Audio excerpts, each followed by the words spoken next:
aku nangis mas tahun pertama setiap malam.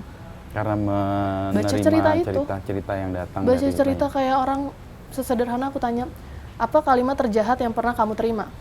Kalau aku mungkin bisa bilang dosenku bilang, alah nggak akan sukses loh. Bagi aku, jahat ya gitu. Pas aku baca orang lain, ibunya bilang tau gitu gue gugurin loh. Apa rasanya jadi kepala orang itu yang menyimpan kalimat itu sepanjang hidupnya? Pasti penuh dendam.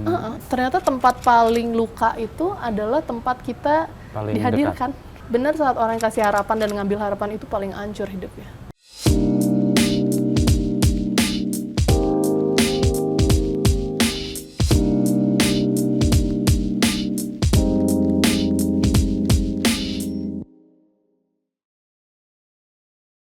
Setelah sekian lama kita akhirnya ketemu muka ke muka ya.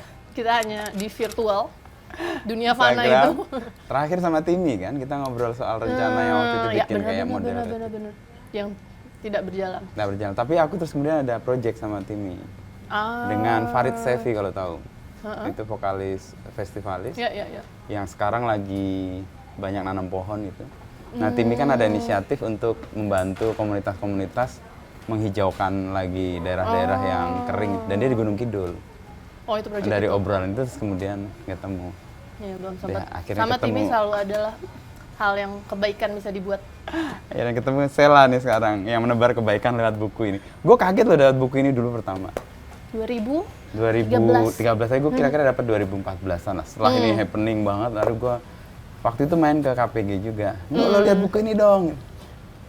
Gue kagetnya bukan apa-apa setelah baca. Ini kok mengenali betul kegelisahan, kegembiraan, kesedihan generasi gue gitu, 90-an. Ada di sini semua. Generasi 80-an. Enggak ya, 90-an. Iya, 2013 itu. Iya, 2013. Lo gimana Cel dapat menemukan roh dari generasi itu? Kan bukan generasi itu kan. Artinya setidaknya lo late generation. Terakhir ya, sisaan. Itu aku tugas kuliah kan, tugas kuliah di BINUS, DKV, anak desain yang bingung mau lulus kuliah ngapain. Kita kan untungnya kalau di desain bikin tugas akhir, bukan skripsi. Iya, tugas akhir. Waktu itu frustasi karena nggak bisa apa-apa. Aduh, gue bisa apa ya? Gue nggak pinter juga enggak, IP juga 1,8. Serius? Oke. Nggak kelihatan bodohnya mas. 1,8. Terus kayak, iya suka main Kak, karena kalau dulu hidupnya ya monoton aja kan sekolah. Pas kuliah, waktunya banyak bebas, suka main gitu. Pas mau lulus, kayak gue kayaknya udah main lama nih. Mau 4 tahun kan mau lulus kuliah. Kayak ibu bapak aku tuh udah kasih duit banyak banget nih buat kuliah, desain mahal kan, setiap sekali nyetak aja udah habis 200-300 ribu, udah investasi untuk aku banyak banget lah. Aku hitung lah itu total investasi mereka buat aku. Terus aku mikir, masa aku main-main doang ya hidupnya. Terus di momen itu aku nonton, aku lagi baca buku. Baca buku Buya Hamka. Terus ada part yang dia lagi diasingkan waktu itu di penjara ya, dia ditanya temennya, kok nulis terus pas di dalam? Terus beliau bilang karena yang dia punya cuma itu. Suatu hari sudah tidak ada di dunia, yang bisa ditinggalkan cuma buah pikirnya. Si anak SMA ini, anak kecil ini, si umur belasan, kayak iya ya, nanti aku mati ninggalin apa ya? Nggak punya apa-apa, pinter juga enggak, kerja juga SMA, enggak. Baca SMA mau kuliah itulah. Aku suka baca buku biografi. Dan ya sudah, dari situ kayak sebelum lulus kuliah aku harus punya buku. Itu mimpi yang mau itu omongan asal, bahkan nggak sempet jadi mimpi. Omongan anak kecil kayak aku harus punya buku, nggak tahu buku apa. Pinter juga enggak kan, biasa kan kalau di buku kayak profesor apa yang nulis gitu kan, orang yang dipercaya suaranya gitu. Aku siapa waktu itu, tapi ya udah bikin apa, cari, nangis lagi patah hati pertama kayaknya waktu itu, nangis bikin apa ya, sampai akhirnya kayak ada 3 judul aku waktu itu. 1, pengarsipan pop culture Indonesia. Itu udah di tugas akhir itu? Tugas akhir. Pengarsipan pop culture Indonesia. Satu itu. Kedua, mimpi, pencatatan mimpi. Pencatatan mimpi. Jadi kayak mimpi yang mau aku tanyakan ke orang dewasa, mimpi apa Yang yang pernah dia dia pernah miliki. lakukan Ah. waktu kecil. Oke. Karena aku pikir kadang itu jadi kayak apa ya? Kadang kita lupa terus harapannya suka semangatnya turun gitu ya. menurun, apinya hilang karena Ingat lupa itu dulu lagi tuh ya. pingin apa ya. Yaitu ketiga buku peribahasa. Peribahasa. Peribahasa, Oke. suatu yang aku nggak dapet pas makin tumbuh kayak aku nggak familiar sama peribahasa Indonesia kan. Jadi kan ya udah apa ya? Ajuin itu 3, yang paling susah pengarsipan pop culture Indonesia. Karena nyari datanya susah. Oh iya pasti. Nyari datanya susah, aku googling semampuku. Nggak nemu. Nyari cover album aja tahun 80 Susah sulit. banget, ya. Pecah, filenya susah. Kayak, oh berarti ada problemnya ya. Aku lihat di luar, mereka punya satu website khusus poster film. Satu Tahun website sekian, tahun sekian, khusus gitu. musik. Pencatat pengarsipannya rapih gitu. Terus aku pikir aku yang kuliah di desain, aku tuh pengulangan kan. Cari referensi dari apa yang pernah terjadi sebelumnya. Belum menciptakan sesuatu ya. Menciptakan sesuatu yang baru gitu ya. Nothing new under the sun gitu, kayak aku percaya aku bukan inovator di era sekarang yang bikin semuanya fresh, enggak. Saat kita hilang data-data sebelumnya, pengulangannya tuh identitasnya lama-lama memudar dong. Iya. Yang ada di Indonesia, kita lama-lama mencontoh apa yang jauh aja gitu. Padahal yang di dalamnya banyak yang menarik gitu.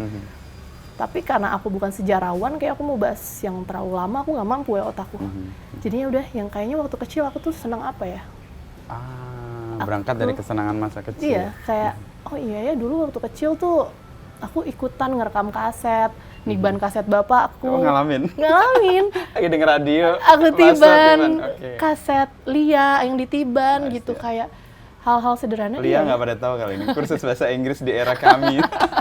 Iya, itu kayak hal-hal kayak gitu yang aku kan contoh, aku punya kakak yang jaraknya 7 tahun. Asik. Aku punya kakak 3 dan 7 tahun. Jadi aku ngikutin dia kan, anak bontot. Dia baca apa aku yang Ikut ngikut, baca, dia oke. nonton apa aku ikut. Akhirnya kayak iya ya, aku nggak menemukan data-data ini terarsipkan dengan rapi. Oh, problem itu yang pertama Dari situ. ditangkap. Oke. Dari situ aku ajuin, aku ingat dosenku Pak Rujianto bilang, kalau kamu bisa bikin ini jadi buku sejarah yang menghibur.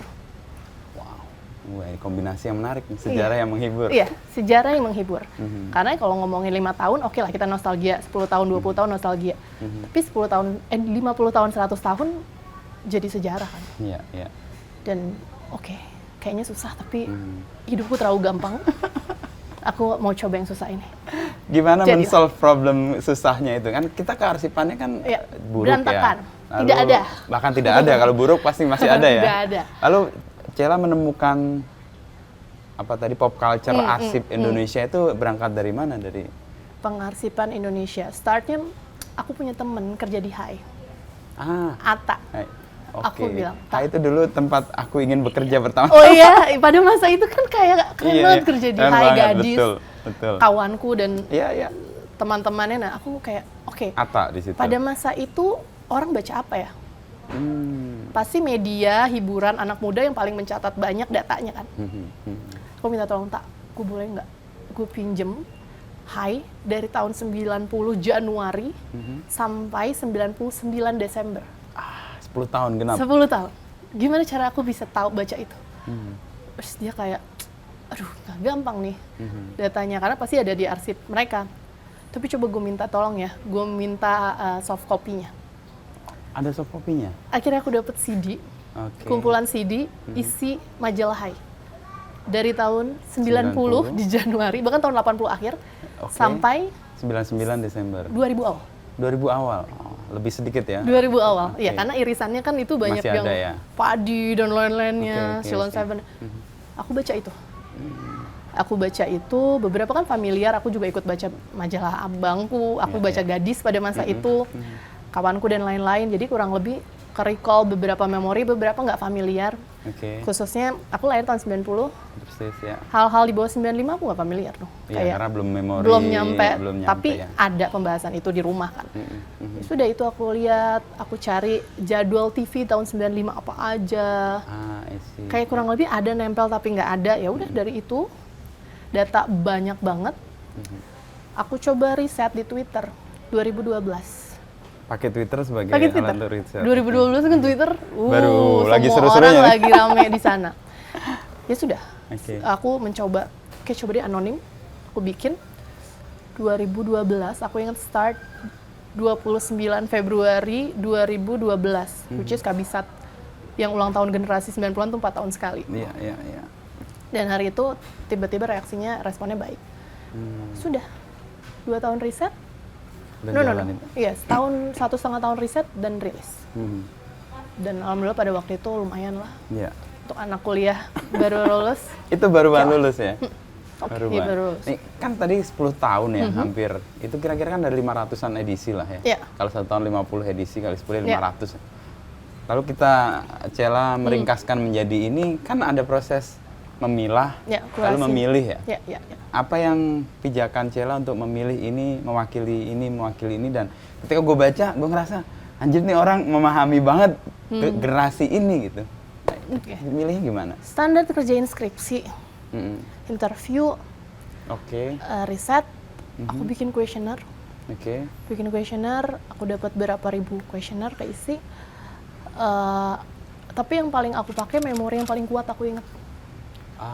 Karena dengan itu ada feel-nya kan, ada kayak sisi personalnya di buku itu. Jadi aku mengulang, gitu ya? Mengulang. Oke, dulu pagi bangun aku nonton apa ya hari Minggu? Aku nonton Doraemon ya. Habis itu kepotong bapakku nonton tinju, sedih banget ya rasanya waktu itu. Ini kan patah hati anak-anak pada masa itu. Aku melihat di TV, di radio, bahkan di radio dengar tahun 98 tuh anak kuliahan pada demo ya. Waktu itu tuh suasananya gimana ya? Serem banget ya. Aku bikin 1 page hitam doang. Aku nggak berani menjelaskan lebih jauh karena bukan ranah aku. Rasa-rasa itu yang coba dituangin. Jadi mana yang paling dominan perasaan di aku sambil aku pertajam sama riset di Twitter.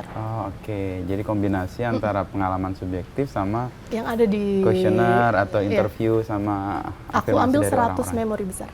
100 memori 100 besar. paling relate lah dan relevan saat di tahun 90-an. Dari situ aku jadiin satu. Aku visualkan karena tugasku sebenarnya sebagai anak desain adalah menerjemahkan ke bahasa desain kan, bahasa visual. Persis. Itu yang aku pelajari di kampus. Jadi aku hanya menerjemahkan aja apa yang ada di publik. Ya begitu kelar risetnya, itu sudah selesai diuji oleh dosen, baru menjadi buku atau dalam proses itu? Diuji dulu. Aduh mas, aku tuh bodoh ya, maksudnya nggak pernah dapat A gitu sepanjang kuliahku. Untuk pertama kalinya yang dapat A+ nih cuma ini. Wow, di kuliahku. Aku bangga sih sama diriku sebenarnya. Ya pada proses itu akhirnya kan aku pakai skema standar skripsi, proses kreatif, mind mapping dan lain-lainnya aku pakai teori yang aku pelajarin di kampus.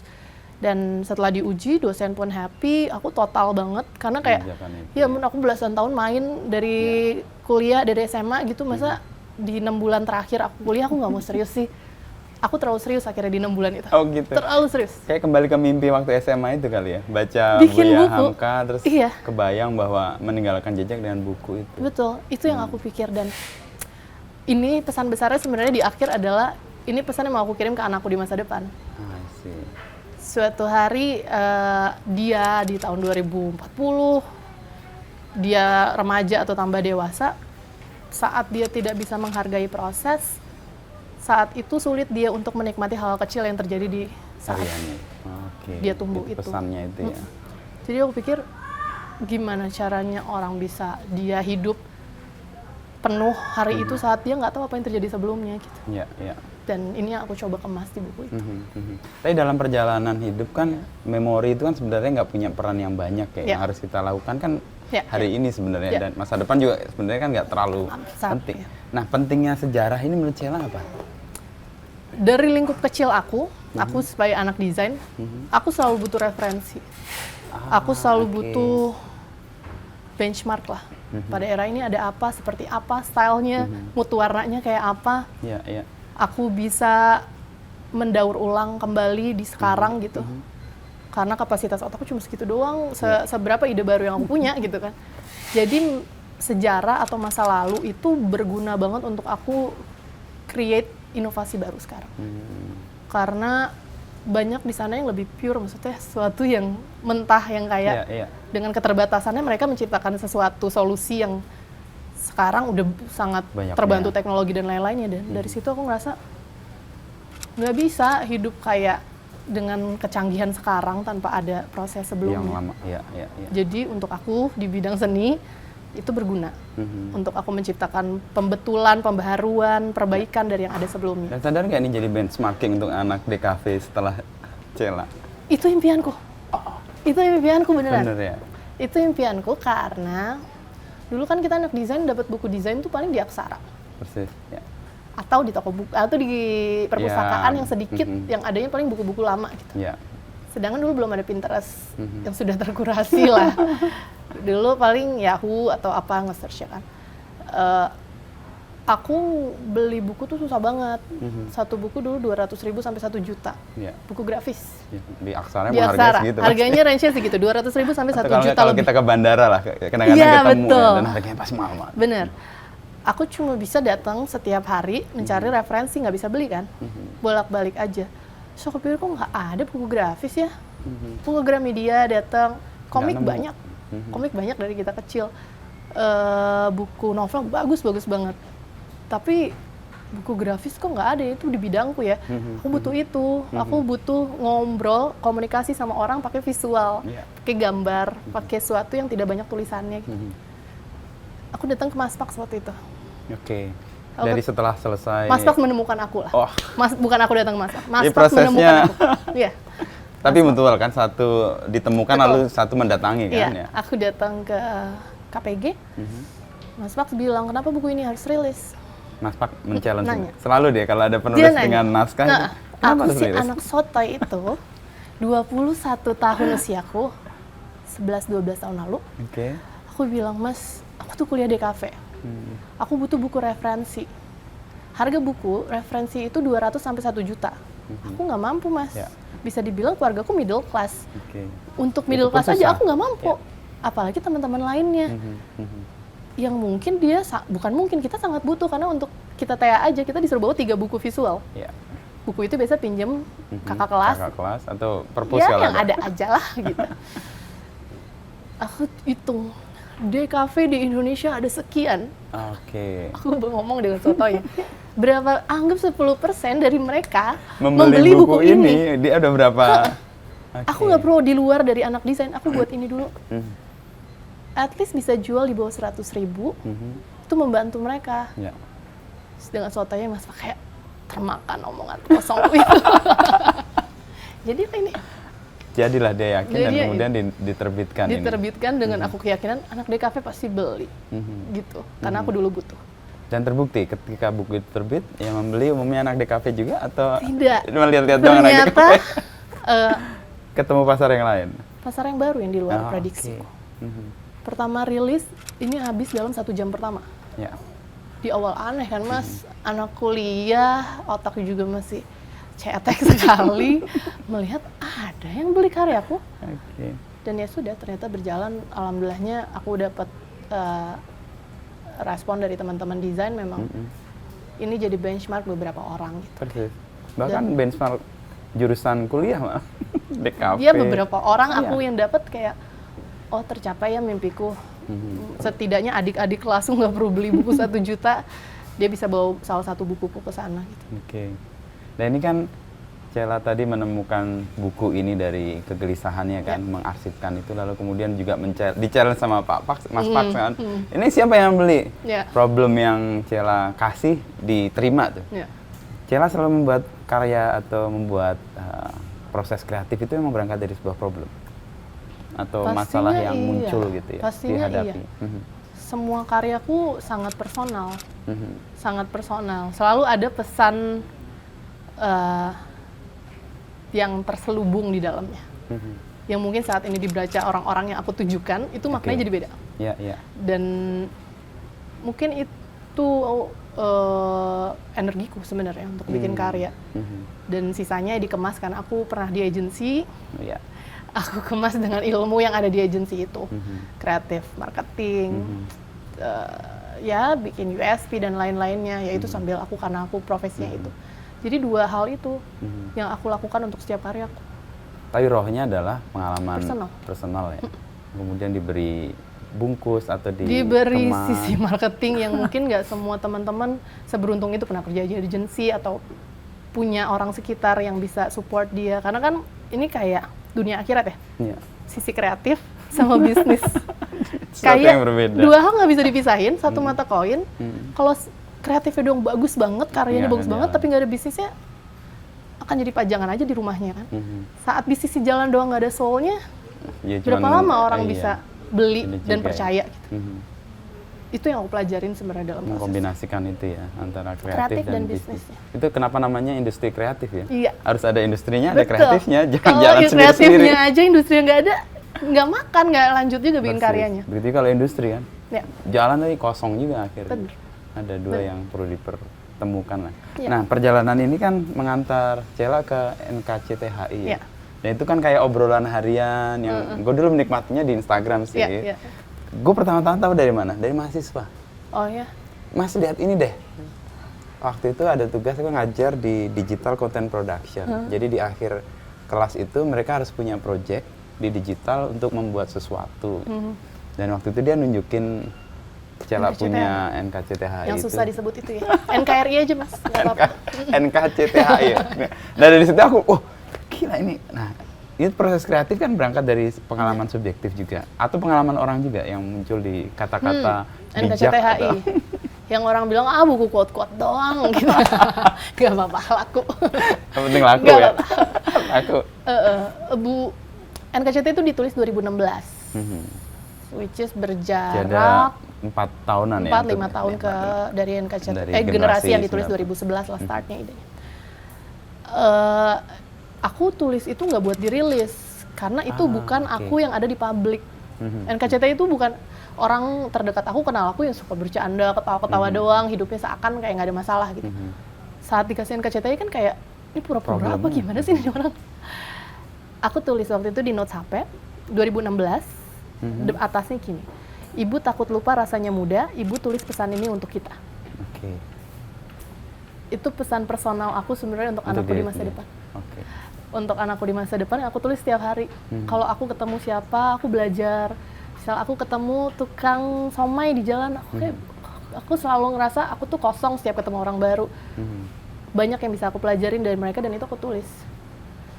Dan sampai pada 2016 ke 2017 quarter life crisis, Oke. 26 ke 27 standar Ngalamin juga. perempuan. Standar perempuan usia segitu ya, saat laki-laki di usia 30. Ya beda-beda lah orang. Tapi waktu itu aku lagi quarter life crisis, stres, aduh hidup gini-gini aja. Generasi 90-an udah makin lama makin slow dong. Udah mau 5 tahun, akunya Iya. juga burn out, ngerjain. Orang nostalgia sehari 2 hari ketawa. Iya, setelah itu ya 5 udahlah. tahun, aku apa mas suruh bahas, orang bahas Atun kejepitan Jidor ketawa gitu ya. Aku kayak, aduh itu kerjaanku tiap hari. Jadi udah nggak ada sparknya lagi rasanya. Oke. Dan pada waktu itu aku bikin perusahaan. Aku bikin perusahaan 2015 dan waktu itu struggling di tahun pertama. Aku hampir tidak bisa gaji pegawai-pegawaiku dan kayak aku udah nggak ada duit lah. Karena meran bisnis baru itu. Menjalankan bisnis baru. Bisnisnya aku putar dari royalti pertama. Ini Ya, royalti. royalti buku Oke, ini aku oke. puterin. Penjualan kaos apa dan lain-lain berjalan sampai suatu titik aku kayak seninya hilang, bisnisnya terlalu dominan. Ah, oke. Aku jalanin 2 peran itu bareng. Aku burn out, aku sakit, aku kena autoimun dan lain-lainnya. Hasil dari stres panjang itu, Oke. dan akhirnya aku nggak bisa gini terus nih. Mati muda aku nih kayaknya nih. Kalau jalanin kayak gini terus, dari situlah ditulis tuh si NKCTHI. tidak ada judul itu, Oh, tidak ada tadi belum ada NKCTHI. judul. Cuma ibu takut lupa rasanya muda, ibu tulis pesan ini untuk kita. Dan sampai suatu titik aku duitku tinggal 80.000 di rekening. Oke. Setiap akhir bulan aku harus gaji. Aku cuma punya 2 pegawai. Tapi untuk aku yang nggak punya duit itu kan berasa ya. Iya, berasa banget. Aku ambil kerjaan pembicara, apapun aku ambil kerjaan. Berapapun. Untuk bayar perusahaanku. Jadi silang gitu. Aku kerja di luar untuk bayar ini. Karena IP-nya, generasi harus terus jalan. Sambil berjalan, aku nggak punya apa-apa lagi nih. Waktu itu sempat ditipu dan lain-lain, bikin t-shirt. Ah, oke. Nggak Aku ada. pernah ngalamin ditipu juga. Ya aku bukan di bidangnya, aku kerjain, jadi belajarnya bener-bener kayak bodoh-bodoh sampai agak pinter gitu. Dari sampai situ kayak, aduh tinggal 80.000 gimana ya? Kerja sana sini kan ada mentoknya juga, sampai kayak, ini dirilis deh. Aku aku butuh duit. Aku udah nggak bisa nih. Gitu. Padahal tadi sisi lain dari itu nggak Cela akan yang mau ada. di-post, Oke. itu nggak akan mau di-share lah, Dirilis ya, oke. nggak mau di-share.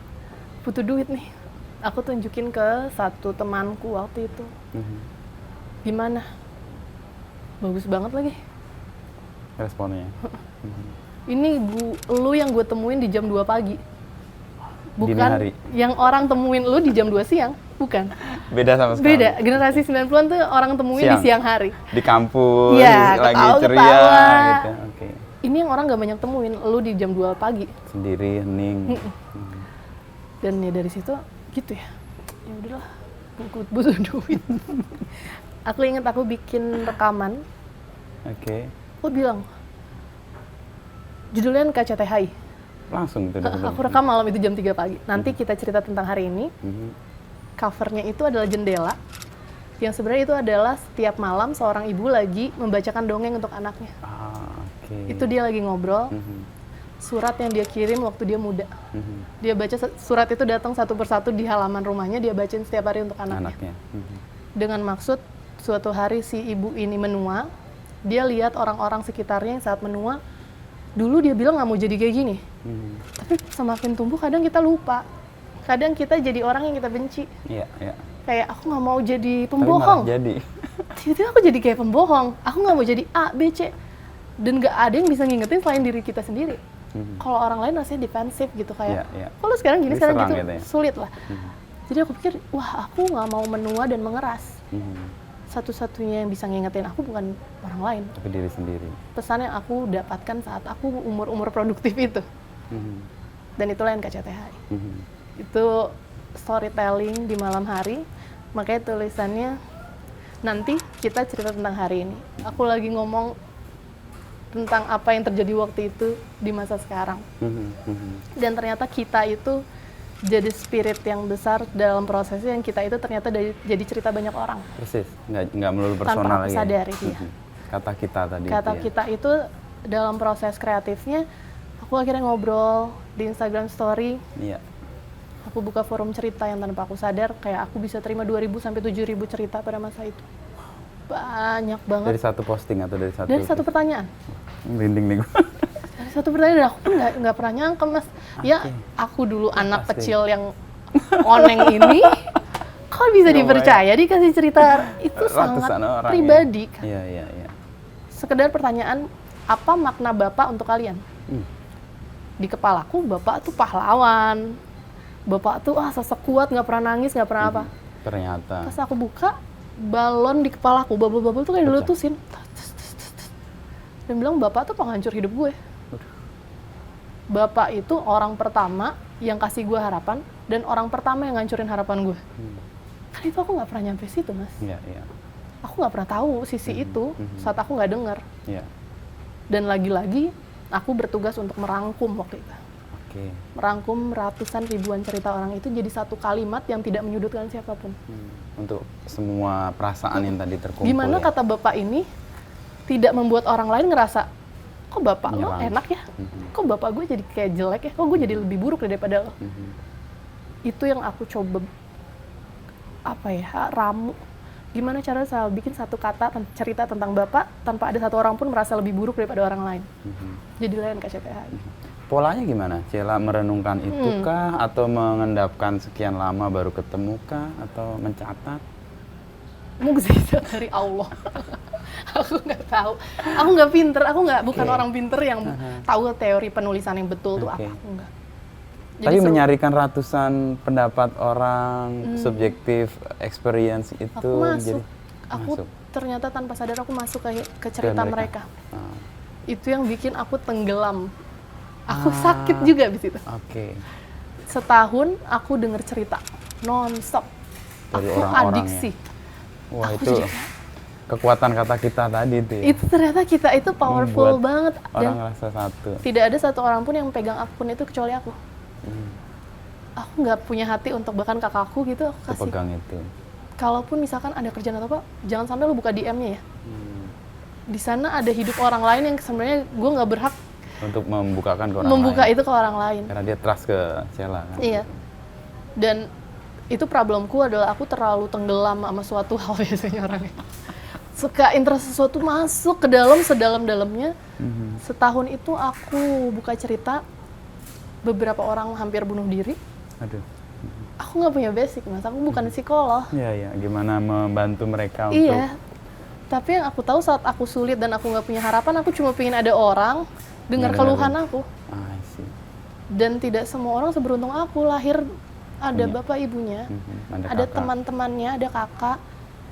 Dan beberapa orang harus ngadepin itu semua sendiri sepanjang hidupnya. Dan ya akhirnya NKCTHI itu jadi tempat aku mendengar aja. Itu 2 tahun yang aku lakukan. Itu kecakapan yang sangat jarang sekarang dimiliki, kemampuan mendengar. Kan orang mau bersuara, orang mau didengar. Terlalu banyak tempat untuk bersuaranya soalnya. Iya benar. Dan itu yang aku lakukan. Tanpa background ya. Itu nggak benar. Menurut aku itu tidak tepat sebenarnya dilakukan sama orang biasa kayak aku yang tidak punya background mendengarkan, menyerap energi banyak orang. 2 tahun aku nangis Mas tahun pertama setiap malam. Karena menerima cerita yang datang. Baca cerita kayak orang sesederhana aku tanya, apa kalimat terjahat yang pernah kamu terima? Kalau aku mungkin bisa bilang dosenku bilang, alah nggak akan sukses loh. Ya, itu bagi aku jahat ya judgment. gitu. Pas aku baca orang lain, ibunya bilang tau gitu gue gugurin loh. Aduh, gimana ya? Apa rasanya jadi kepala orang itu yang menyimpan kalimat itu sepanjang hidupnya? Pasti penuh dendam, emosi yang nggak pernah selesai. Bapaknya kayak, gue nyesel lahirin loh. Aduh. Dan banyak, ternyata tempat paling luka itu adalah tempat kita paling dihadirkan. Bukan orang lain yang bilang lu jelek di sosial media. Oke itu sakit, aduh sakit ya. Tapi nggak kebawa panjang kan. Bener saat orang yang kasih harapan dan ngambil harapan itu paling hancur hidupnya. Aduh. Oh jadi inget anak gue ya. Aduh. Jangan-jangan gue pernah jahat apa deh. Tapi itu kan aku ngelihatnya jadinya beberapa dari kita, mungkin aku kadang lupa bawa baggage, bawa luka yang aku dapat dari entah dari mana. Aku lupa menyadari kalau luka itu punya aku dan tidak pantas orang-orang sekitarku tuh aku wariskan luka itu. Itu yang akhirnya aku pelajarin, ini tuh kayak tumpukan bola salju yang terus membesar, yang kita nggak pernah sadari sebenarnya itu perlu kita selesaikan sendiri, nggak ada tanggung jawab siapapun di sana. Luka itu kan punya semua orang jadinya. Iya betul. Pas aku baca cerita itu aku jadi sadar kita semua korban di cerita masing-masing. Dan itu yang bikin aku kayak, oke, NKCTHI ini perlu rilis. Aku menguatkan diriku 2 tahun itu dengan ngobrol di Instagram. Teman-teman di Instagram itu. Ternyata banyak orang yang memaksakan dirinya untuk nggak kayak manusia aja. Dia sedih dan, gue nggak pantas sedih. Itu nggak manusia itu? Itu nggak manusia. Contoh sedih sosok bapak, mungkin Mas gitu pernah merasakan kayak, gue nggak pantas sedih lah, ada tanggungan, ada anak, ada istri yang perlu dikuatkan. Padahal kan ya sama aja, apa bedanya cewek cowok. Bapak, ibu ya mereka punya ada di sini yang nggak bisa dipungkiri itu hadir, dan itulah ternyata jadi problem-problem di era modern ini kan. Mental health issue dan lain-lainnya, dan akhirnya aku mempelajari apa yang ada di feed sama apa yang ada di kehidupan nyata tuh nggak ada. Ini fana banget. Dan nggak fair untuk kita ngebandingin 15 detik itu ternyata. Iya. Kalau 2 karya nih tadi, Generasi 90-an sama NKCTHI. Ada satu benang merah sih gue lihat, ada hati di situ ya. Iya. Ada ya perasaan subjektif di situ. Gue juga percaya sih kalau sesuatu ditulis dengan hati itu yang kena tuh hati yang lain. Makanya kata kita di situ itu kayaknya kayak mengetok gitu ya. Dan itu terbukti ya. Dan setelah buku itu rilis, apa reaksi atau respon dari orang yang tadinya nggak ikut di Instagram itu? Mereka jadi merasa ini jadi bagian dari mereka. Karena pas aku buat karya itu, ibu takut lupa rasanya muda, ibu tulis pesan itu untuk kita, itu tentang aku banget. Dan yang aku percaya saat aku membuat karya ke publik, ada investment di sana, ada publisher naruh duit, ada waktu, ada orang tim yang bantu aku di sana. Saat itu karya itu sepenuhnya bukan punya aku. Aku punya tanggung jawab untuk keluar dari egosentris seorang seniman yang ngerasa aku paling paham, aku yang paling tahu tentang karya ini. Saat itu rilis, banyak orang merasa ini bagian dari mereka. aku mendapat reaksi yang di luar ekspektasiku, karena aku nggak punya ekspektasi hidupnya. Nggak punya itu ambisi malah lebih lebih tepatnya. tenang sih Iya. sepertinya. Nggak mudah kecewa. Mereka ada yang nggak jadi bunuh diri, ada teman yang akhirnya menikah karena buku ini. Dia namain anaknya Awan. Seperti di kisah Iya. itu ya.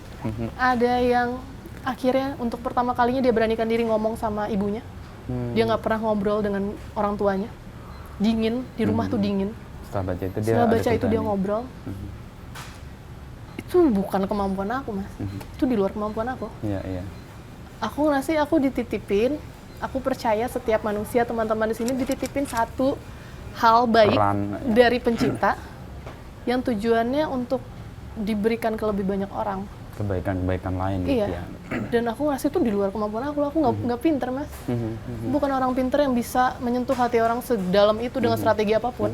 Tapi kemampuan membaca dan merangkum ratusan apa istilahnya curhatan atau perasaan emosional dari orang itu kan bukan sesuatu yang dimiliki oleh semua orang juga, Cang. Itu lu Iya. bisa memiliki kemampuan itu kalau merefleksikan dari mana, Cang? Dititipin. Dititipin. Aku dititipkan aja. Kebetulan aku hidup di keluarga Minang. Oke. Minang kuat dengan sastrawannya. Ya, persis ya. Literasinya bagus. Literasinya mungkin tanpa sadar ada genetik yang turun di sana.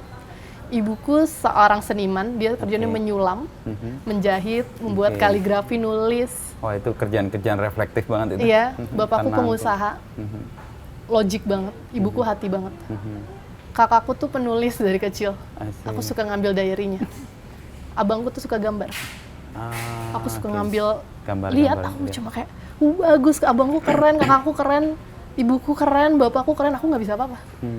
Ternyata pas tumbuh, aku jadi peniru yang handal aja. Mengkombinasikan semuanya ternyata. Aku seorang peniru doang, yang, oh kakakku bisa ini, aku masa nggak bisa? Abangku bisa ini, ibuku bisa ini, bapakku bisa ini, dan jadilah aku.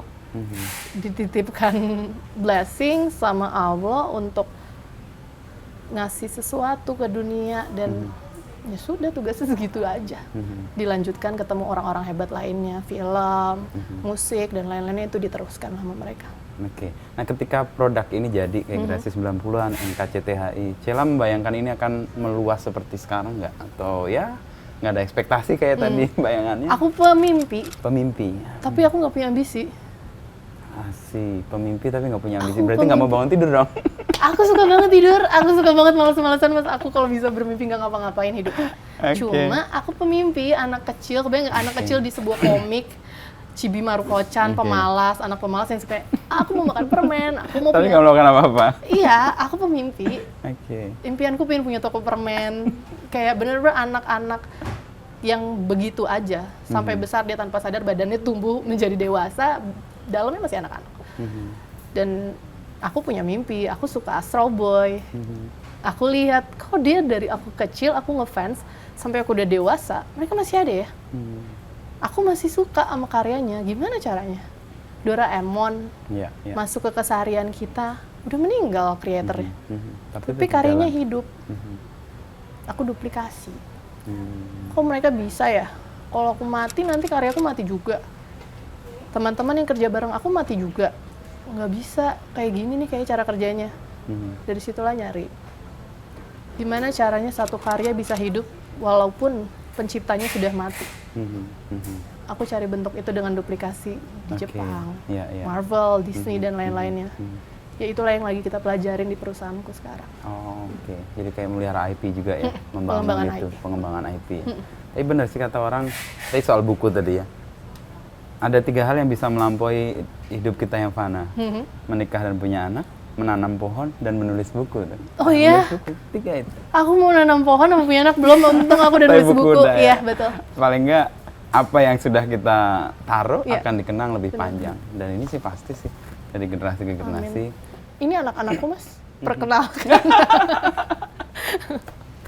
Ada rencana lain untuk mengembangkan kegelisahan baru atau pengalaman subjektif lain gitu kan? Tadi kan ini subjektif juga, Iya. yang NKCTHI juga subjektif juga, atau problem yang Iya. dihadapi ya sekarang? Ada, pasti ada. Pastilah, masih Dan- kelihatan nggak? Pasti ada, aku lagi dalam proses.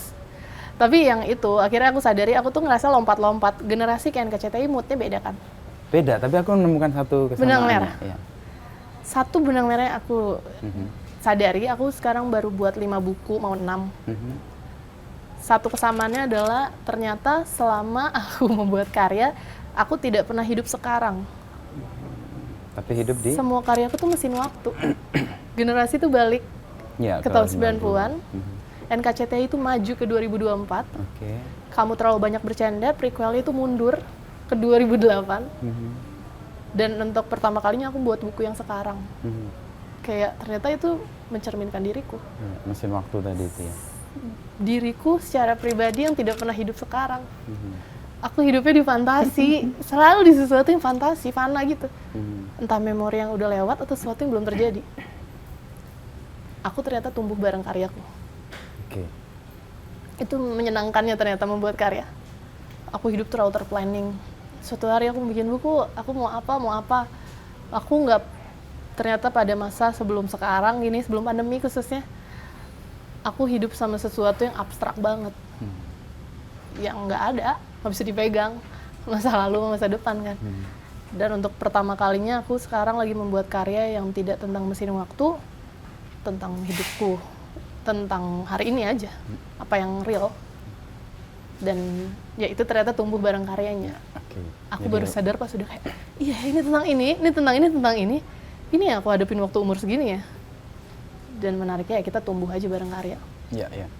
Kalau tadi kan Cella cerita, memilih DKV kan ke kampus yang tidak disepakati orang, atau tidak diketahui orang tua. Iya. Pertama milih DKV itu bayangannya apa ya? Dulu.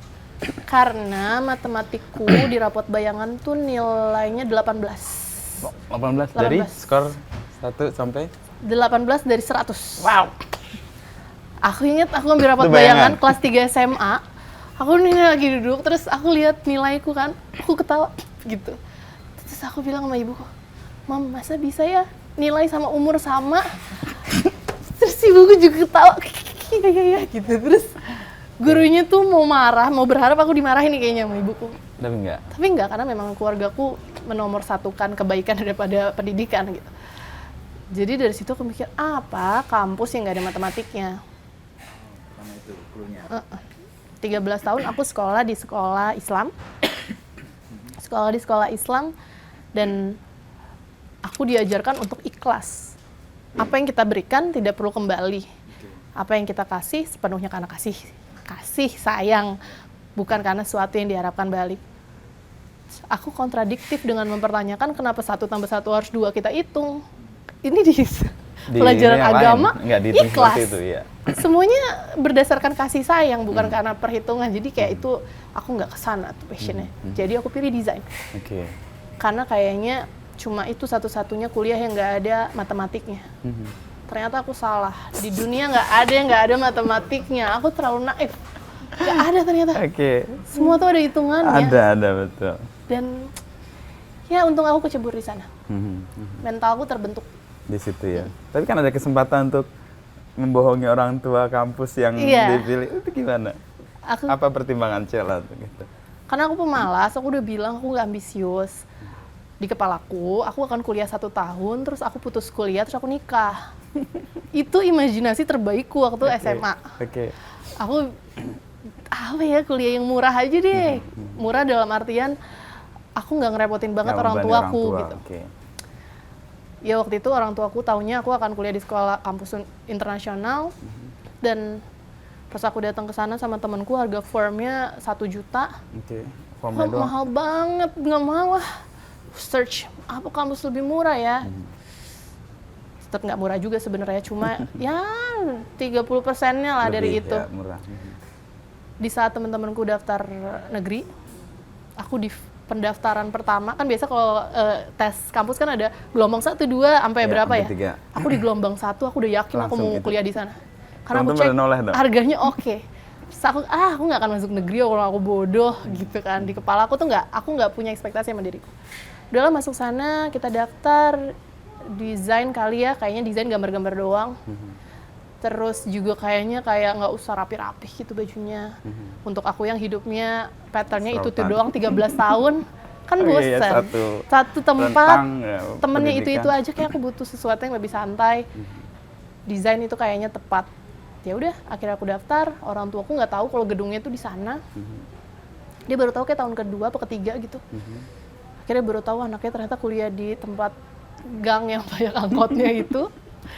Tapi aku belajar banyak di sana. Oke. Apa? Hidup lebih real Aku atau? belajar manusia tuh beragam banget. Aku 13 tahun Ya, hidup satu dengan semua orang Islam, satu sekolah dengan ras yang mirip semua. Ya sudah, aku nggak tahu dunia tuh kayak apa kan. Oke. Sekolah aku pakai jilbab. Aku ya lurus aja hidupnya dari dulu, nggak pernah melanggar banyak hal. Paling nyontek, paling apa, maksudnya nggak ada kriminalitas yang aku lakukan yang ekstrim lah di hidupku. Tapi pas aku kuliah aku lihat, oh iya ya, manusia tuh beragam ya. Ada yang dari daerah datang ke sini. Terus juga di DKV itu terkenal dengan begadangnya. Mentalku terbentuk dengan tidur pagi itu. Aku belajar melewati batas. Di kampus itu, di sekolah, kampus. di kuliah itu. Karena SMA sama kuliah pasti kan beda ya, apalagi aku SMA swasta yang gurunya negor kalau anaknya salah. Di kampus enggak begitu. Dibiarin, serah mau selesai atau enggak. Terserah, itu tanggung jawab masing-masing. Dan aku ingat di tahun pertama aku masuk, aku bilang ke ibuku, Mam, capek ternyata kuliah ya. Terus ibuku bilang, emang yang enak mah tidur. Saya bilang kayak gitu. Jawabnya ringan banget. Jadi kayak aku keluar kuliah pun mereka nggak ada yang peduli. Maksudnya bukan nggak peduli, mereka kayak nggak akan marah. Kayak aku selalu mengumpamakan diriku bawa nampan di gelas. Mau nampannya jatuh, gelasnya juga orang juga paling ketawain aku. Anak bontot banget lah. Nggak ada ekspektasi banyak. Karena ekspektasi ditaruh anak 1 dan 2. Dan itu yang aku jalani. Ternyata berat juga ya hidup tanpa ada tuntutan. Oke. Akhirnya menuntut diri sendiri. Akhirnya kayak satu-satunya orang yang bisa bikin aku bertahan di track ini diri aku doang. Gampang banget untuk aku nyerah lah. Iya. Orang di pikiranku ya udahlah, keluar kerja sama bapakku, udah selesai hidupku. Tapi di saat dapat respon itu aku merasa, masa segini doang sih aku? Emang aku nggak dititipin bakat apa sama Tuhan? Nggak ada lebihnya aku. Dari situ mulai kerja, kerja sambil kuliah. Iya. Dan kuliah jadi kesempatan untuk menempa tadi ya. Jadi diberi keleluasaan dari orang tua untuk melakukan dan ternyata sesuatu. itu beban. Oh, justru beban ya? Daripada memaksa anak, lebih baik membebaskan ya? Karena temanku nggak boleh keluar kuliah, karena harus selesai. Aku gampang banget nyerahnya, Mas. Nggak punya api hidupnya. Berdasarkan apa ya? Aku harus ngejalanin ini semua, nggak ada tuntutan. Ternyata ada tuntutan dengan kadar yang tepat, itu juga baik. Iya. Ya sudah, aku berjalan dengan aku Aquarius, gengsian gitu. Lahir bulan Februari. Aku bertekad, apapun yang aku mulai, sejelek apapun harus aku selesaikan. Itu Aquarius banget ya. Aquarius. Pride. Kayak aku nggak mau kalah nih, orang kira aku bodoh, orang kira aku males apa enggak. Aku SP terus setiap tahun. Tapi aku nggak pernah liburan 4 tahun itu. Aku ikutin semester pendek, kan biasa di hari libur. Ada waktu untuk semester pendek. Dan aku dengan bangga aku lulus dengan IP 3,8. Wow. Aku bangga sama si anak pemalas Dan itu. buku ini. Dan buku ini. Satu-satunya A+ ya di perjalanan. Sepanjang hidupku dan gak ada yang percaya. Gak ada yang percaya ya. Iya. Itu kayak apa kalau dalam karya itu opus gitu ya. Puncak dari perjalanan 13 tahun terus 14 tahun kemudian adalah. Jadi kalau dijudulin si anak tanpa ekspektasi bertahan karena gengsi. Tapi itu gengsi kan dibentuk karena diri sendiri juga. Iya. Persis itu yang mampu mengontrol kita punya tindakan, melakukan apa. Jadi bukan orang lain ya. Fungsi orang lain kalau Cela melihat apa ya? Pastinya banyak mencontoh lah aku. Mencontoh. Aku banyak mencontoh. Sebenarnya salah satu drive besar aku harus kerja, harus sukses, harus punya uang. Karena dulu zaman Krismon bapakku bangkrut. Kayak gitu-gitunya kan pasti bawa dari kecil ya. Ada pesan-pesan yang kayak nggak bisa nih, malas gitu terus. Nggak bisa nih di rumah kerannya cuma 1. Aku harus kerja nih. Gimana caranya ya anak males ini bisa ngasilin sesuatu? Dan ya udah aku cari bentuk lah. Aku tahu kayak oke, aku orangnya mageran. Berarti aku harus cari yang effortnya paling rendah dengan hasil paling maksimal. Akhirnya jadi pebisnis. Iya. Mencari tenaganya minim, tapi akalnya lebih keras. ya akhirnya aku cari aja lah pas sambil berjalan, oh ternyata aku tipenya gini, aku adjust cara kerjanya begitu. Semakin kenal diri aja. Oke. Nah, proses pengenalan diri Cela ke Celanya sendiri itu siapa yang memandu atau pertemuan dengan peristiwa-peristiwa? Banyak, pasti mencontoh dari bapak.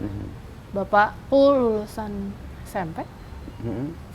Tapi sampai hari ini dia jadi eksportir otomotif. Ya.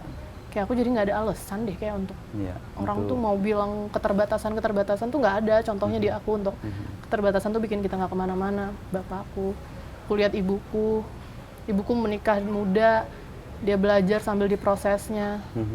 Sampai hari ini dia masih bisa, dia tidak mengeras. Banyak orang dengan hidupnya yang pahit, menuanya mengeras. Itu aku juga belajar gimana cara tetap melunak di kondisi yang tidak baik-baik aja kan. Persis.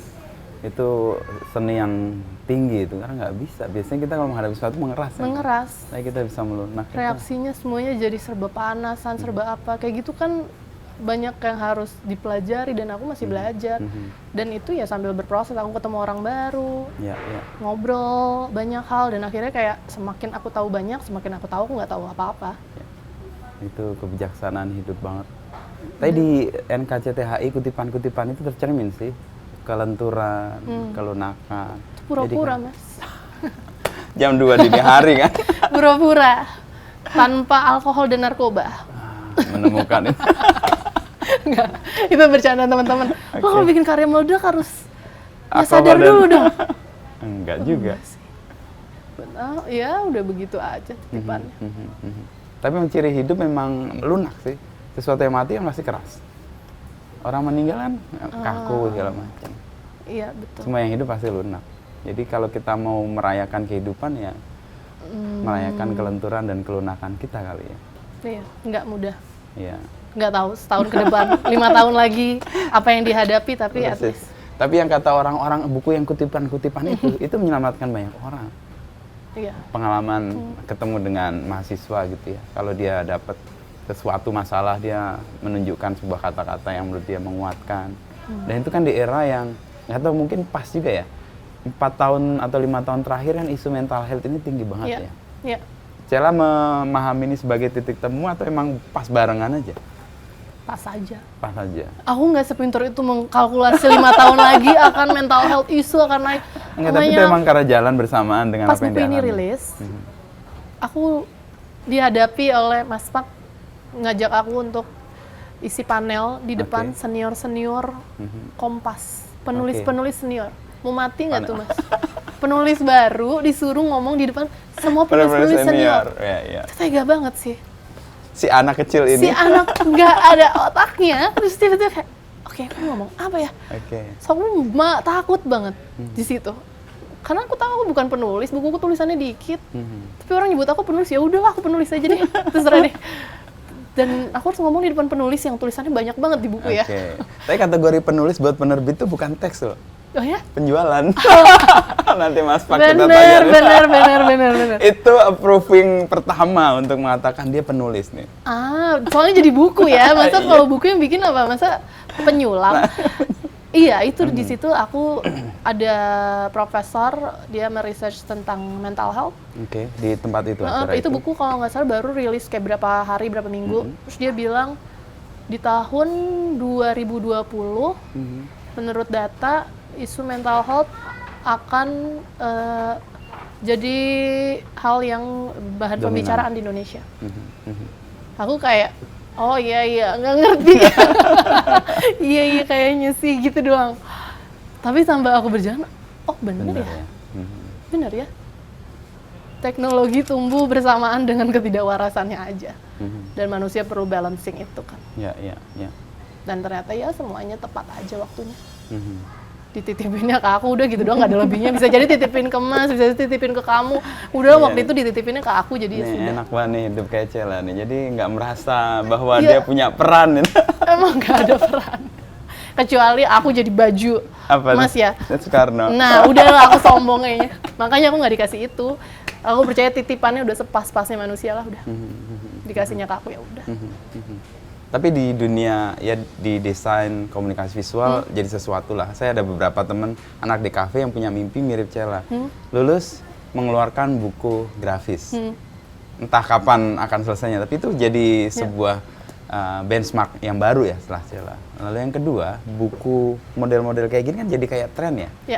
Dari sisi pembuatannya atau isunya. Nggak tahu kalau Cella ini ngerasa bukan sebagai perintis, apa yang kita menyebutnya ya? Karena kan membuka kebetulan. Banyak kebetulan baik lah hadir di hidup setiap orang kan. Bedanya kebetulannya mau diambil apa enggak. I see. Dan alhamdulillahnya iya, karena pada waktu itu aku susah untuk mempercayai kalau buku ini bisa lakukan di awal. Di awal. Tapi kan ya meyakinkan Mas Pak, ada 100 kampus DKV. Aku bilang itu Aquarius, sangat Aquarius. Aquarius banget. Nggak mau kelihatan takut, aku datang sendiri nggak mau kelihatan takut. Laku lah Mas, tapi takut sebenarnya, tapi mukanya nggak mau takut. Coba hitung deh dengan sotoynya. Berapa kampus di Indonesia? Gitu. Tapi memang aku memperhitungkan karena waktu itu aku punya Twitter. Twitter waktu itu followersnya udah 70.000. Wow. Masa 10%-nya nggak boleh sih Mas, gitu kan, standar orang marketing. Masa 10%-nya masyarakat Indonesia gitu kan. Jadi itu bertahan dengan itu, dan aku datang bawa data. I see. Nggak omong kosong, jadi bener aku nggak suka ngomong apapun nih. Aduh, mau hubungan apapun aku akan bawa data. Ini bukti bahwa matematika ada di mana-mana nih. Tadi kan terima kasih bapakku yang mengajarkan aku menghitung. Betul. Nggak bisa naif banget lah, datang bawa mimpi. Ini industri. Jadi aku datang bawa kertas. Ini hasil kuesioner, ini hasil Twitter, ini respon orang, ini hasil skripsiku. Aku punya 1 buku. Sketch itu proses aku bikin generasi. Oh, sampai ini ya. Ini, aku punya ini. Mau cetak berapa? Tanya. 5.000 lah. Wow. Berani ya. Berani banget. 5.000 lah. Gitu laku. Ya, tapi maunya hardcover ya. Guys. Kalau tinggi. Karena punya standar desain masih. Iya, pasti ada desain. Idealisme masih ke sini. Setahun idealismenya tinggal segini nih sekarang. Tapi ya waktu itu punya standar. Maunya hardcover, full color, kertasnya yang bagus. Mas, ukuran nggak usah di-adjust lagi. Kan mana ada yang kertasnya kan kertas hitam putih semua. Dihitung lah Mas Pak. Harganya nggak dapet nih. Penulis baru, sotoy, tapi mungkin kayak yakin nih anak kayaknya gitu ya. Akhirnya dia coba dulu deh 1.000. Kita cetak hardcover. Oke, 1.000. Kalau nggak hardcover aku nggak mau cetak. Aku mau cetak sendiri. Aku udah tukang ngecetak. Oh, udah menghitung juga. Aku butuh 11 juta untuk nyetak buku. Aku lagi cari duit waktu itu, lagi cari duit. Dengan hitung-hitungan, untung nih lumayan. Tapi ya udah aku bilang, Mas Pak, ya kalau nggak mau aku nanti cetak sendiri aja, nggak apa-apa kok. Aku lagi nabung. Terus ya sudah, coba 1.000. Ya alhamdulillah dalam sejam. Bapak aku kayaknya yang beli deh. Kasian dia lihat anaknya kerja. Ini anak kok kerja nggak kayak kaya ya. Butuh ini apa quick win ya, quick winnya. Nggak bantu, iya kayaknya sih. Dia belum cerita sekarang. Ya gitu, alhamdulillahnya berjalan. Dan berjalannya ternyata sesuai dengan yang dikoar-koarkan ke Mas Pak kan? Asbun. Makanya kalau aku meyakini, kalau mau ngomong asal, ngomong yang baik deh. Keluarin omongan asal sebanyak mungkin. Iya. Dari 100 omongan asal aku, mungkin 50-nya terwujud. Makanya kita harus, kalau ngomong asal tuh harus yang baik. Yang baik. Supaya kalau terwujud kita nggak... Iya, aku lewat toko buku, nanti ada di sini nih bukuku nih. Ternyata, Iya, tapi kan teman-temanku atau keluarga gue paling ketawa doang, anak-anak penghayal gitu. Ternyata ya pada waktunya dia datang juga. Nggak ngoyo, nggak ngasih pressure. Aku harus go internasional, enggak. Tapi hal kecil, hal kecil yang kayak sambil dikerjain ternyata nyampe juga. Terakhir nih Cang, udah hampir sejam nih. Tadi soal... Wah, pantas aku udah aus ya ngomong terus. Sorry. Enggak, nanti aja. Terakhir, tadi kan mesin waktu ya. Terus jelas sekarang mendalami tentang diri sendiri dan hari ini gitu. Ini kan kayak kalau kita ngomong soal apa ya, kebijaksanaan hidup gitu kan. Masa lalu ya udahlah, masa depan nggak perlu. Yang perlu kita jalani adalah hari ini. Apa berangkat dari itu juga atau? Ya itu baru dipelajari pas pandemi lah. Ya, itu menemukan poin itu. Banyak rencana waktu itu kan. Film, buku, lagi. 2019 buku laku, film laku. Ya anak segitu dapat pencapaian. Mau buat ini, buat itu, apinya lagi gede banget. 1 tahun kita nggak berhenti ya Kak keluar kota. Itu terus Promo NKCTI, promo Kamu Terlalu Banyak Bercanda, promo film ya. puluhan kota aku nonstop. Aku baru sadar aku berangkat tuh bawa badan nggak bawa kepala. Aku nggak tahu, aku kerja aja udah. Pandemi seret, selesai kan semuanya. Apa tuh rencana? Nggak ada, nggak tahu besok ada apa. Orang waktu itu beritanya pandemi baru selesai 7 tahun lagi. Ya. Buat apa rencana kita ya? Stres, frustasi sama kayak teman-teman lainnya. Lagi nangis. Ya dialami semua tuh. Tapi nggak tahu apa kan. Ini apa, bentuk apa. Dia temen ngeluh, butuh duit, yang kerjaan ini stop dan lain-lainnya. 90% itu kabar buruk. Ya. Kita, siapa yang bisa bertahan di kondisi itu yang biasanya cepet kan? Tiba-tiba hidupnya stop. Dan harus memulai sesuatu yang baru semua. Tapi ya di situ akhirnya aku bisa merasakan ternyata. Sebelumnya pas cepet nggak ada yang bisa dirasain Mas. Semuanya jalan, duit tambah terus, pencapaian, pujiannya banyak. Tapi itu nggak nambah banyak ternyata ke aku. Kayak tadi jalan badan aja tapi kepala nggak. Kepalanya nggak ada di situ. Soulnya hilang. Aku bikin karya apa lagi ya? Orang nggak punya mimpi, mimpinya gede banget, yang senang orang, akunya nggak ngerasa apa-apa. Dari situ aku mikir riset ulang kan. Lagi stop, lagi diem, aku nggak nyusun rencana apapun. Untuk pertama kali di hidupku dari aku SMA, setiap akhir tahun aku tahun baru nggak pernah keluar, aku nulis rencana hidupku. Selalu aku nggak pernah main keluar kayak orang kan pada di mana gitu, nggak, aku nulis rencana hidupku. Baru di 2019 ya, pandemi 2019, 2020, 2021 baru mulai bangkit. Itu aku nggak nulis apa-apa. Aku nggak nulis buku, aku nulis 1 buku untuk donasi waktu itu, tapi sisanya aku nggak merencanakan apapun. Aku baru sadar hidupku tuh sibuk sama perencanaan aja. Aku nggak ada hari ini nih, aku pas ngobrolnya aku nggak ada di sini. Kayak seru banget masa depan tuh. Kayak ya umur segitu bisa mencapai segitu ya rasanya bisa lebih lagi kan. Yang nggak ada ambisi akhirnya kayak lo bisa gini, lo bisa gitu loh, lo bisa gini. Oh bisa ya, ya udahlah terserah lo, gue iyain aja. Akunya hilang kan. Aku nggak tahu aku siapa waktu itu. Aku mau nggak ya jalan ini semua. Dari situ semuanya diriset. Ya, kesempatan melambat itu ya, kemudian kembali ke menemukan diri. Kita butuh jeda ternyata. Jeda, merecall semua yang terjadi, apa yang kelewat. Naik kereta, semuanya blur aja. Nggak jelas. Kita jalan atau kita blur. Naik sepeda gitu Mas. Bahkan 2 tahun terima kesedihan, aku nggak bisa nangis lagi. Temanku cerita sedih banget, aku kayak kosong. Ya hidup memang begitu kan, memang sedih kan hidup. Siapa hidupnya nggak sedih? Aku kayak nggak bisa begitu ternyata. Dari situ belajar ulang sebenarnya apa ya yang aku mau cari. Belajar yang aku nggak punya adalah hari ini ternyata. Aku sibuk nostalgia masa lalu. Sibuk rencana susun masa rencana depan. apalagi di depannya, bikin suatu apa ya. Bukan mimpi aku. Karena orang sekitar yang udah jalan bareng aku, kita perlu nggak mungkin berhenti kan kalau nggak mereka nggak hidup. Aku berhenti dari perusahaanku sendiri 2 tahun, mau 3 tahun. Cuti, aku nggak kerja sama sekali. Untuk pertama kalinya sepanjang aku punya karir, aku akhirnya punya hobi. Ternyata aku selama ini nggak punya hobi. Hobinya apa tuh? Bikin kopi. Bikin kopi. Aku jadi barista di rumah, aku beli mesin kopi. Buat keluarga? Buat Bapak, keluarga, ibu, teman-teman. Jadi pas pandemi itu aku happy kayak barista, aku kirim-kirimin. Hal-hal kecil yang aku nggak dapet dari kemarin. Sekarang si anak kecil gengsian itu sibuk membuktikan kalau dia nggak sepenakut kata orang. Dia nggak pemalas. Adiksi kerja terus. Sampai titik kayak, aku nggak punya diriku ya. Nggak punya waktu untuk diriku. Untuk pertama kalinya pandemi bahwa aku punya hobi. Sebelumnya ternyata hobiku kerja. Dan membuktikan diri atau menunjukkan sesuatu. Kayak setahun 2 tahun buktiin diri, udah sampai buku Generasi Sukses, sisanya apa? Ya euforia, adiksi, apalagi ya? oh gue bisa toh, oh gue bisa lagi dong, gue bisa, udah. Dan ya sudah, pandemi banyak merubah aku, jeda itu bikin aku pikir untuk melambat.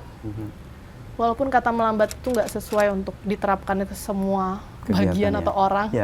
Beberapa orang speednya beda-beda. Tapi untuk fase aku waktu itu aku perlu itu. Dan ya sudah. Aku nggak mau bikin karya, aku nggak mau kerja, aku nggak mikir banyak. Aku hobiku bikin kopi, beli tanaman, beli apa ya, semua orang melakukan itu. Dan aku akhirnya tahu aku butuh ya untuk kenal diriku, bukan pleasing orang, membuat sesuatu yang membahagiakan banyak orang.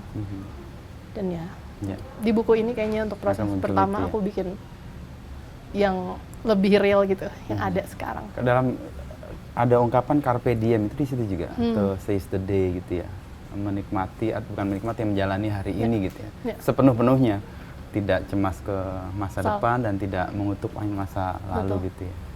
Hal yang kayak kita sering dengar tapi maknanya terlalu general sampai kita nggak sempet terapin. Iya. Pandemi bawa banyak hal baik. Dan kita menemukan hal-hal yang nggak pernah kita lihat sebelumnya karena kita cepet tadi. Betul. Dari istilah itu apa kalau bahasa Jerman? Juggernaut. Jadi kayak truk yang meluncur terus tanpa sadar dia menabrak apapun karena dia nggak sadar dengan pergerakannya sendiri. Iya, betul. Jadi dia berhenti, melambat, lalu kemudian menemukan sesuatu yang mungkin lebih bermakna. Iya. Jalannya jadi lebih apa ya? Nggak, targetnya bukan tentang orang lain gitu. Karena ngomongin bagian orang lain nggak habis-habis. Adiksi. Lagi oke, lebih banyak. Saat udah batas itu aku stop. Iya. Tapi untuk sampai titik itu, untuk pengalaman Cella harus mencapai sesuatu dulu nggak? Atau orang bisa dengan sejak awal, nggak harus melalui fase-fase dia membuktikan segala sesuatu, dari awal emang dia sudah seize the day aja, carpe diem gitu. Beda-beda ya. Beda-beda ya. Aku kayaknya harus sampai situ dulu. Baru kemudian tersadar ya, atau menjadi... Untuk anak yang nggak punya mimpi, misalkan ada orang mimpinya beli motor, pas dia punya motor dia happy kan? Iya. Orang nggak pingin apa-apa. Benchmarknya yang mana nggak tahu. Jadi untuk aku harus sampai situ dulu. Baru aku mikir, iya ya, kemana aja ya sampai. Menyenangkan. Ya. Dan perjalanan orang beda-beda ya pasti ya. Betul. Dan itu emang bisa mengenali mana yang tepat ya, mengenali diri sendiri itu. Iya, benar. Berproses, dan aku nggak pernah, aku bangga sama diriku yang akhirnya nggak cuma pingin lulus kuliah 1 tahun selesai. Mulai apa yang aku harus mulai dan selesain yang sudah saat dimulai. harus diselesain. Dan itu kan harus berproses dulu, baru tahu mana selesai, mana mulainya. Iya, kalau nggak proses ya nggak tahu lah, bias lah. Ya. Begitu Cel. Ini sore-sore yang menyenangkan nih. Baca pada buku. tidur dong. Gitu Cel, udah sejam nih. Thank you sekali lagi deh. Seneng untuk banget kita bisa ngobrol. Iya. Aku suka banget podcast ini. Tanya ke aku masukin list. Aku nggak bisa datang ke semua karena apalagi mau aku obrolin nggak habis-habis. Ini 3 besar aku bilang, Cio, kalau diundang aku mau datang. Aduh. Terima kasih ya, terima kasih semuanya. Terima kasih ya, Aku Mas. tuh sebenarnya merinding tau. Terima kasih aku banyak. tuh nulis sejak lama Cella ini, cuman wah kayaknya sibuk, kayaknya apa ragu-ragu kita. Itu cuma persona yang ditampilkan.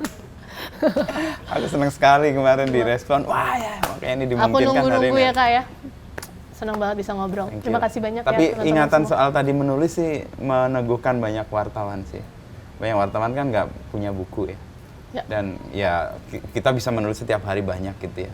Tapi ketika kita tidak merangkum atau tidak menghentikan dalam satu terbitan gini, ya udah akan lewat gitu aja. Dan percaya tadi kutipan tadi itu hanya 3 hal yang membuat manusia itu lebih abadi dari usianya yang fana. Menikah dan punya anak, keturunan lah. Menanam pohon karena usianya lebih tinggi, dan menulis buku. Dan Cella udah menulis beberapa buku nih berikutnya. Terima kasih banyak. Thank you, Cella. Aku belajar banyak hari ini. Semoga kita bisa ngobrol lain waktu. Terima kasih banyak semuanya. Thank you.